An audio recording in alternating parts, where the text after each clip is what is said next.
Nous allons attaquer maintenant la notion de produit cartésien. Vous allez voir, c'est rien de très compliqué. Nous allons expliquer tout ceci ensemble et nous allons voir des exemples. Donc regardez ici, on vous dit soit A et B deux ensembles non vides. Donc non vide, ça veut dire quoi? Ça veut dire que dans l'ensemble A, il y a au moins un élément. Et dans l'ensemble B, il y a au moins un élément. A et B sont des ensembles non vides. Donc on vous dit le produit cartésien de A et B. Produit cartésien, c'est ce que nous allons définir ensemble. Le produit cartésien de A et B, c'est un ensemble. Le produit cartésien est un ensemble. C'est un ensemble qui est noté A croix B. Attention, on ne dit pas A fois B, on dit A croix B. Donc c'est un ensemble qui est noté A croix B, constitué des couples XY, où X est un élément de A, et Y est un élément de B. Donc on l'écrit aussi comme ça, A croix B, produit cartésien de A et B, c'est l'ensemble, vous voyez, qui est ici des accolades. Donc c'est l'ensemble des couples XY, c'est l'ensemble des couples XY avec X qui appartient à A et Y qui appartient à B. Vous allez voir, c'est absolument rien de très compliqué. Regardez ici, je vous ai donné un exemple. L'ensemble A constitué de 3 éléments, moins 2, 3, 5. L'ensemble B constitué de 2 éléments, 1, 7. Et puis maintenant, nous allons écrire le produit cartésien de A et B. D'accord? A croix B, c'est l'ensemble, c'est un ensemble, d'accord, des couples XY avec X appartenant à l'ensemble A et Y appartenant à l'ensemble B. Donc c'est très simple, regardez, je vais commencer par le premier couple, d'accord? Je vais prendre ici moins 2, hop, et puis je vais prendre un élément de B, donc moins 2, 1. Très bien. Allez, hop, moins 2, 7. Vous voyez, vous avez compris. Donc moins 2, 7. Maintenant, je vais prendre 3, 1. Hop, 3, 1. C'est le couple 3, 1. Maintenant, je vais prendre le couple 3, 7. Hop, le couple 3, 7. Maintenant, je vais prendre le couple 5, 1. Hop, attention, je vais enlever cette accolade. Le couple 5, 1. D'accord? Et puis maintenant, je vais prendre le couple 5, 7. Le couple 5, 7. Donc, voici le produit cartésien de A et B. C'est l'ensemble des couples constitués par X qui appartient à A et Y qui appartient à B. Alors maintenant, si on parle du produit cartésien de B et A, attention, ce n'est pas la même chose que A croix B. B croix A, ce n'est pas la même chose que A croix B. Vous allez le voir pourquoi. Puisque maintenant, mes couples vont être constitués par un élément de B et un élément de A. Donc ici, je commence comme ça, regardez. Le premier couple, ça peut être 1, moins 2, hop, 1, moins 2, puis 1, 3, regardez ici, puis 1, 3, d'accord, puis 1, 5, puis 1, 5, d'accord, puis maintenant 7, moins 2, hop, 7, moins 2, puis maintenant 7, 3, hop, 7, 3, et puis maintenant 7, 5, puis maintenant 7, 5. Donc voici le produit cartésien B croix A, c'est l'ensemble des couples avec toujours le premier élément que je prends dans B et le deuxième élément que je prends dans A. Première remarque extrêmement simple à comprendre, si votre ensemble A est un ensemble vide ou si votre ensemble B est un ensemble vide, eh bien forcément le produit cartésien A croix B est aussi un ensemble vide et même le produit cartésien B croix A est aussi un ensemble vide. Alors une petite remarque très simple, c'est une histoire de notation. Regardez ici A croix A, le produit cartésien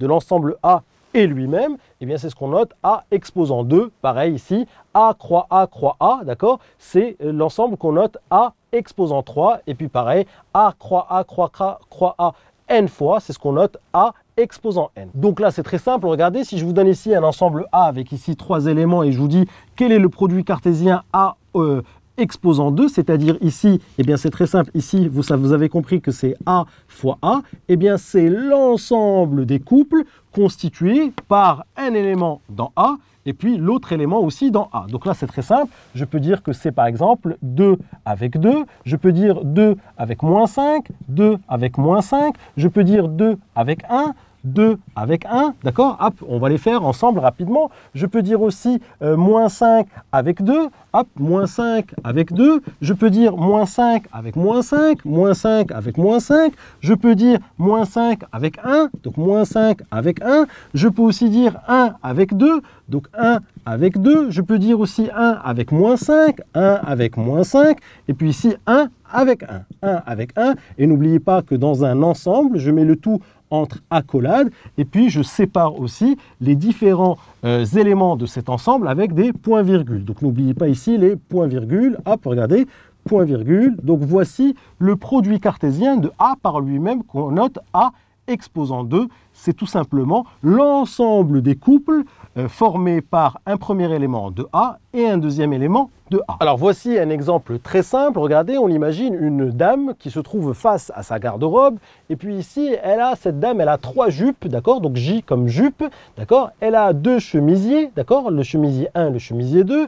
Et puis ici, elle a 4 vestes, d'accord? La veste 1, la veste 2, la veste 3 et la veste 4. De combien de manières cette dame peut-elle s'habiller? Alors, on va déjà commencer par donner les notations, d'accord? Ici, on peut dire que le cardinal de l'ensemble A, qui est l'ensemble des jupes, vous voyez ici que c'est 3. Quel est le cardinal de l'ensemble B? Eh bien, dans l'ensemble B, il y a ici 2 chemisiers, C1 et C2. Donc ici, cardinal de B, c'est 2.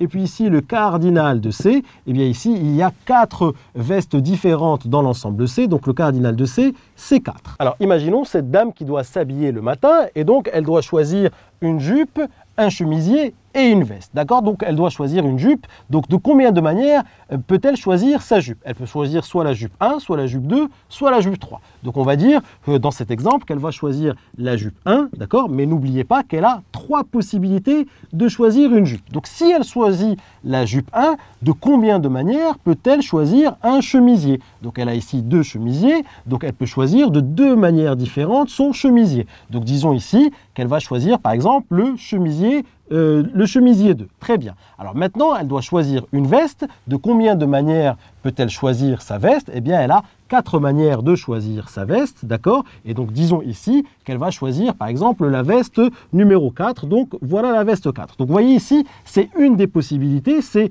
jupe 1, chemisier 2, veste 4. Mais n'oubliez pas que pour chaque choix de jupe, elle a 2 choix de chemisier et encore 4 choix de veste. Donc ici, le nombre total de possibilités qu'a cette dame pour s'habiller, eh bien ici, c'est 3 x 2 x 4, 3 x 2, 6, 6 x 4, 24. Donc cette dame-là a 24 possibilités pour choisir une jupe dans l'ensemble de ces 3 jupes, puis un chemisier dans l'ensemble de ces 2 chemisiers, puis une veste dans l'ensemble de ces 4 vestes. Si vous voulez, c'est plus simple de le voir avec un arbre. Regardez ici, si je vous mets ici jupe, donc ici, elle a le choix soit de choisir la jupe 1, soit la jupe 2, soit la jupe 3. Et si elle choisit la jupe 1, eh bien, elle a 2 possibilités de choisir son chemisier, donc chemisier 1, chemisier 2. Et puis, si elle a choisi la jupe 1 et le chemisier 1, eh bien, pour la veste, elle a encore 4 choix. Donc, vous voyez ici que les branches se multiplient. Donc, vous voyez ici combien de chemins possibles il y a. Eh bien, il y a 3 chemins fois 2 chemins fois 4 chemins. Donc ici, si on compte le nombre de possibilités, vous voyez ici, par exemple, si je prends cette possibilité-là, regardez, J1, C1, V4. Donc ça, c'est une des possibilités, d'accord? Il y a aussi la possibilité J1, C1, V1, par exemple. Donc si je compte ici le nombre de possibilités, eh bien, on comprend bien qu'ici, le principe multiplicatif fonctionne bien. Donc le nombre de possibilités que nous allons avoir ici, eh bien, c'est très simple, c'est 3 branches fois 2 branches fois 4 branches. Donc c'est 3 fois 2 fois 4 qui me donne 24 possibilités. Voici donc la formule du principe multiplicatif qui fonctionne pour le produit cartésien. Donc regardez ici, cardinal de A fois B fois C, d'accord? Eh bien c'est le cardinal de A fois le cardinal de B fois le cardinal de C. Je vous rappelle ici que A c'était l'ensemble des jupes, B c'était l'ensemble des chemisiers, C c'est l'ensemble des vestes, A il y avait 3 jupes, donc cardinal de A c'est 3, B il y avait 2 chemisiers, donc cardinal de B c'est 2, et puis C c'était l'ensemble des vestes, il y avait 4 vestes, le cardinal de C est égal à 4. Combien de possibilités a cette dame de s'habiller le matin? Eh bien c'est le cardinal de A fois B fois C, et le cardinal de A fois B fois C, nous l'avons expliqué, c'est cardinal de A fois cardinal de B fois cardinal de C, donc cardinal de A fois B fois C, c'est cardinal de A qui est égal à 3, fois cardinal de B qui est égal à 2, fois cardinal de C qui est égal à 4, qui me donne ici 24. Maintenant que nous avons bien compris la notion de produit cartésien, nous allons maintenant parler de la notion de n-uplé. Regardez, on vous dit soit A un ensemble et n un entier naturel. On appelle n-uplé de A, n éléments de A exposant n. Ça veut dire quoi? Ça veut dire, regardez ici, je vous ai donné un exemple, je vous ai donné un ensemble A avec ici 4 éléments, 3, moins 2, 5, 7 et n égale 2. Donc, quels sont les n uplés ici de l'ensemble A? N égale 2, donc on appelle ça un doublé. Quand n est égal à 2, on appelle ça un couple ou un doublé. Donc, on va d'abord traiter ce cas, et puis ensuite, nous allons généraliser, faire des choses un petit peu plus compliquées. Donc, ici, n égale 2, ça veut dire quoi? Ça veut dire que je cherche l'ensemble des couples formés par un élément de A, puis encore un élément de A. Donc, je peux choisir 3 avec 3, D'accord? Je peux choisir 3 avec moins 2. Je peux choisir 3 avec 5 ou 3 avec 7. C'est la première ligne. Je peux choisir moins 2 avec 3 ou moins 2 avec lui-même ou moins 2 avec 5 ou moins 2 avec 7. C'est la deuxième ligne. Je peux choisir 5 avec 3, 5 avec moins 2, 5 avec lui-même ou 5 avec 7. Boum, troisième ligne. Je peux choisir 7 avec 3, 7 avec moins 2, 7 avec 5 ou 7 avec lui-même. C'est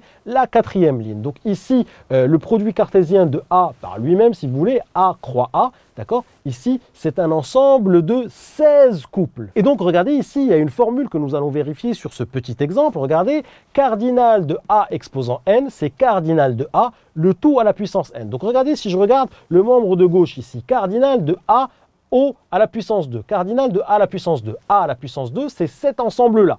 Combien y a-t-il d'éléments dans cet ensemble? Eh bien, nous les avons comptés. Il y en a 16, d'accord? Regardez, est-ce que ça marche? Cardinal de A à la puissance n. Le cardinal de A, c'est quoi ici? C'est 4.